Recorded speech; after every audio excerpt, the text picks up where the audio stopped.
Welcome, friend, to the 10-Minute Mind Shift Podcast. I'm your host, Janet Cagle, certified life coach, weight loss coach, and lover of all things related to up-leveling my life and yours. My goal is to give you a mind shift that gets you one step closer to your goal. My goal is not to keep you wrapped up in self-help all day, just 10 minutes. And who doesn't have 10 minutes, right? Hey, friend. Welcome back. I am so excited to publish this episode. I have been wanting to do this one for a very, very, very long time. And now just seems to be the right time as we are all experiencing and observing and watching and maybe even participating in the Great Resignation. And this is during COVID. We are all experiencing a very progressive change in the way that we all work now, thanks to COVID. If you're listening to this real time, you know exactly what I'm talking about. If you're listening to this from someplace in the future, Google it. This is history in the making, my friend. This episode is going to be so important to you as we all navigate through the change. And here's why. We spend a lot of time in our day at work, and even when we are not at work, we might be thinking about work. We spend a large chunk of our time on earth working. I watched my dad go off to work and come home from work, and the memory of that I have is that he was miserable and he hated every minute of it. He did that for 30 years. Now that he's in his 80s, he says, now that I think about it, it wasn't that bad. I miss many things about work. As we are all experiencing the Great Resignation, one of the ideas that I want to offer you is that before you think about changing organizations, you really need to think about working on your brain, because if you take your old brain to your new job, it's going to feel like deja vu all over again. Maybe you aren't even thinking about leaving, but you want to learn how to love your job more or better. This episode is for you. When I hear people talk about their work, at times it warms my heart, but at other times it breaks my heart. And I think of my dad. So this is a very passionate topic for me. It's an area that I became dedicated to working on long before I even knew what life coaching was. I'm not an HR person, nor am I niched down to a career coach, but I have had the honor and the privilege of shaping many careers by offering my mentees some of these very same mind shifts. When I hear people talk about their job and careers and the organizations that they serve, I hear things like, I'm not appreciated. I can't stand my boss or my coworkers. The work I do is boring. I should be paid more. I could do their job if they would just give me a chance. I'm tired of training my boss. I get screwed over every year at performance time. These people don't know what they are doing. No one listens to me, so why bother? I offer suggestions, but no one ever appreciates them. I just do enough to get by, but as little as possible. If they want to pay me more, I'll do more. Where do I even start with this episode? Oh, and by the way, this is episode number 87 and job love. If you are new, and I have tons of new subscribers, so welcome. If you are new, this might blow your mind. So here is your first mind shift. Your thoughts create your results. All of them. Let me repeat that and let that sink in. Your thoughts create your results. Now, don't confuse results with circumstances. Circumstances are things that happen to us that are outside of our control. But your thoughts are what creates the way you experience your circumstances. All of them, even your work and career ones. It's a universal truth and knowledge, and it's the most powerful universal truth there is. This is one I really want you to sink your teeth into, because if you can master this concept, your life will never be the same in the very best way possible. And this is bigger than if you think you can or think you can't, you're right. My favorite quote, by the way. It's bigger than where your thoughts go, your energy flows. People, literally, your thoughts create your results. It's your thoughts that determine the amount of appreciation and respect you feel, the amount of money that you make, and the position that you have.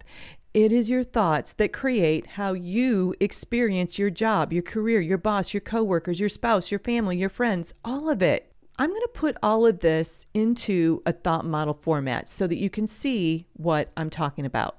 So, as I said, circumstances are the things that happen outside of your control, like the words people say, the things that they do, the things that happen to you that are outside of your control. So, when people say and do things, we have thoughts about it. That's where the wheels fall off the wagon.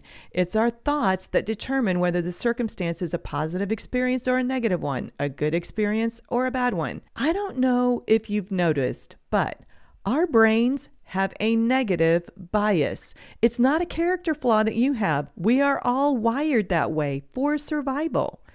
Okay, so moving on down the thought model, our thoughts are what trigger, or what I like to think of, ignite our emotions, our feelings, the way we feel about the circumstance. Our feelings become the fuel by which we take action, or in many cases, it's a fuel for the inaction, the action we don't take. And that action or inaction is how we create and invite and attract our results. How we show up is what creates our life, but it starts with a thought. Now, I know that you think it starts with the circumstances, but it doesn't. You can't control the sea line or the circumstances. You can only control how you experience. You can only control the T line, the thought line.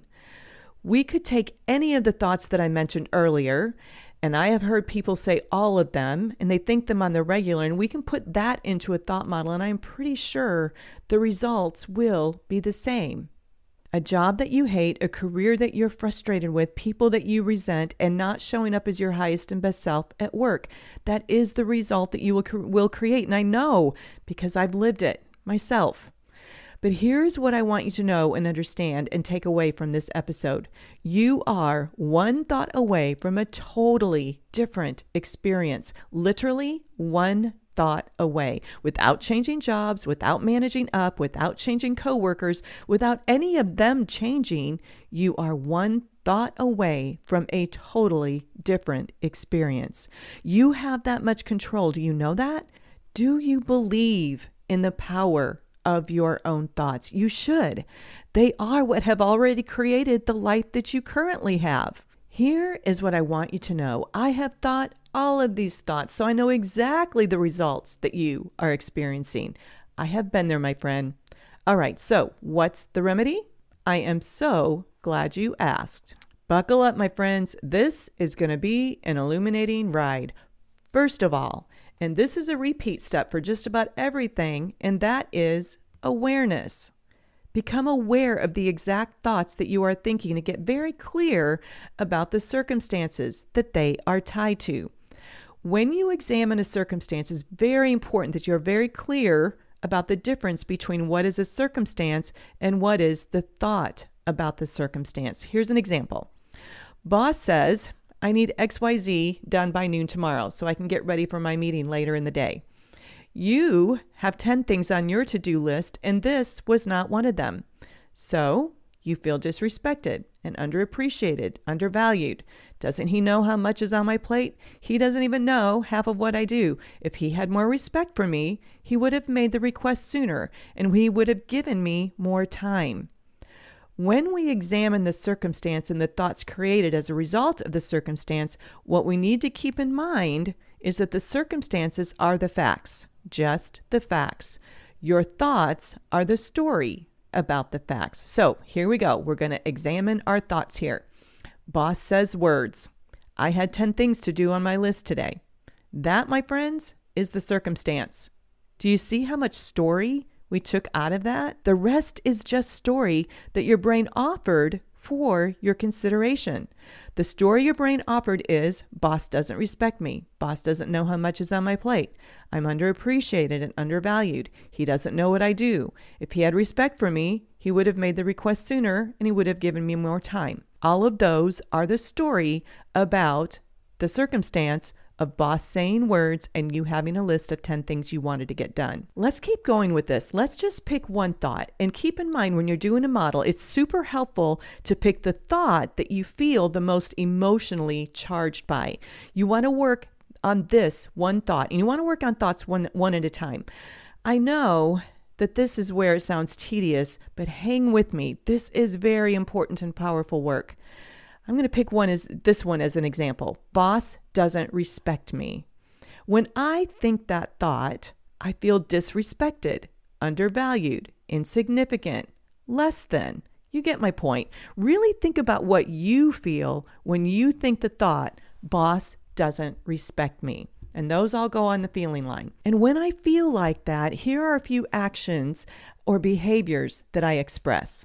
I disengage. I show up snarky. I get quiet. I simmer. I work way more slowly. I'm way less productive. I engage in water cooler conversations or in the kitchen conversations and tell others. I pull people into my story.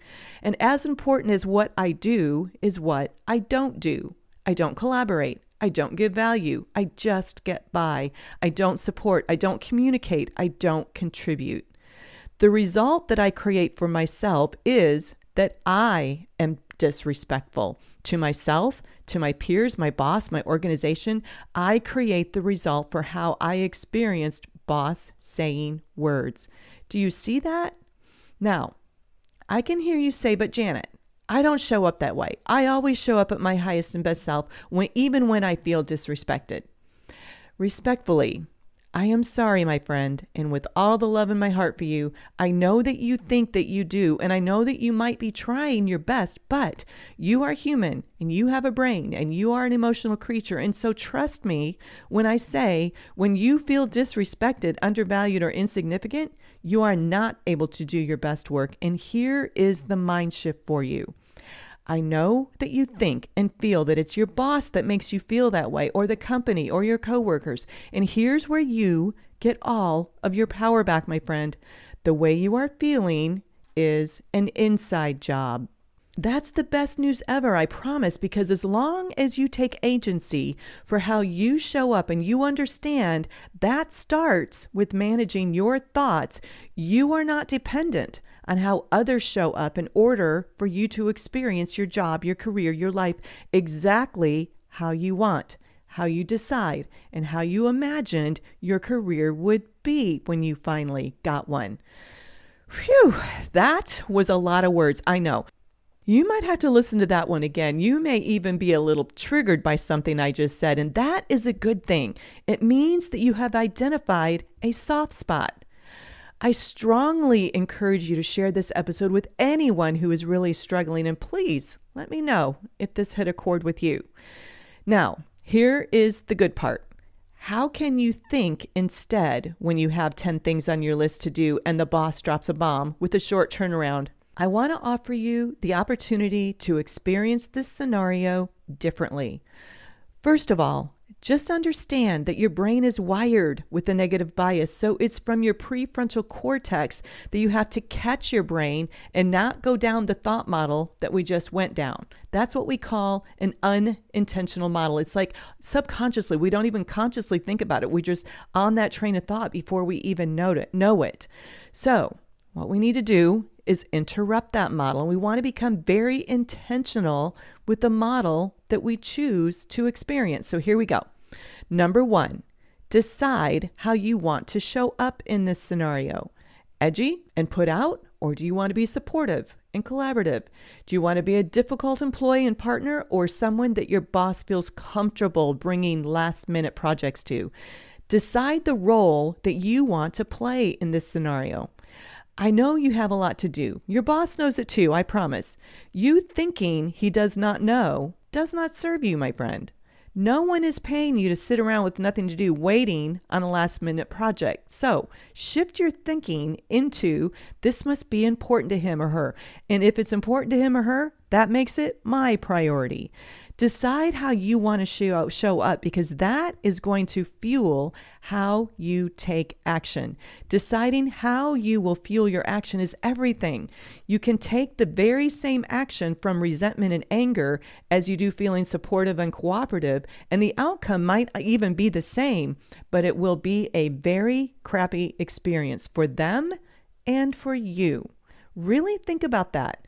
It's kind of like when you ask your kids to do something like unload the dishwasher, and then they either drop what they're doing and cheerfully go do it, or they roll their eyes and meander their way begrudgingly, granting your wishes. Both ways it gets done, but which way feels better? Number 2. Okay. So once you decide how you're going to fuel your actions, pick a thought that supports the way you want to feel. One like, this must be mission critical. I'm all in. Now, if you have been seething at your desk for a number of years, this might be a tough thought for you to get to right off the bat. So if you feel like you need a start, you need to start a little bit further down the thought ladder rung, try this one. I know that I have 10 things on my plate, and that's okay. I'm going to practice being supportive today. Look for ways that you can be your boss's hero today. All right, number 3, practice thinking those thoughts over and over and over again intentionally, and seek out evidence that those thoughts are true. You've probably been thinking pretty stinky thoughts that don't serve you for a long time, so this is going to be a shift for you, but it's a win-win shift, I promise you. I have had the privilege to coach and mentor a number of young guns coming up through the organization exactly this way. And here is what has happened. I've watched them grow within the organization, and they are impactful contributors, or they become highly sought after from another organization, and they get offers they can't refuse. I have never seen this mindset fail, ever. All right, my friends, I said this was going to be an illuminating ride. Maybe it was even a little bumpy. Hopefully, the turbulence wasn't too much to handle. Don't misunderstand my message to say that mastering your thoughts will keep you from having a bad day. Not true. Life is 50-50. But when you master your thoughts, you recognize that you are the one in control. You are the chief thought officer, the chief emotions officer, the chief results officer. Understanding your response to circumstances is what is creating your experience is the message. That is what I want to leave you with. You do not have to do this alone, my friend. I am one email away, and you are one thought away from a transformation at the speed of life. Now, go have the best day ever.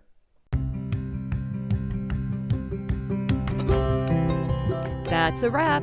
I hope that you were able to experience a mind shift of your own today. Listen, if you loved this podcast, you should totally check out my Life by Design 6-week bootcamp. It's a work at your own pace workshop and something that you can do over and over and over again to uplevel your results. If a one-on-one coaching program is more your jam, I am all in. Just shoot me an email and get ready for a transformation at the speed of life.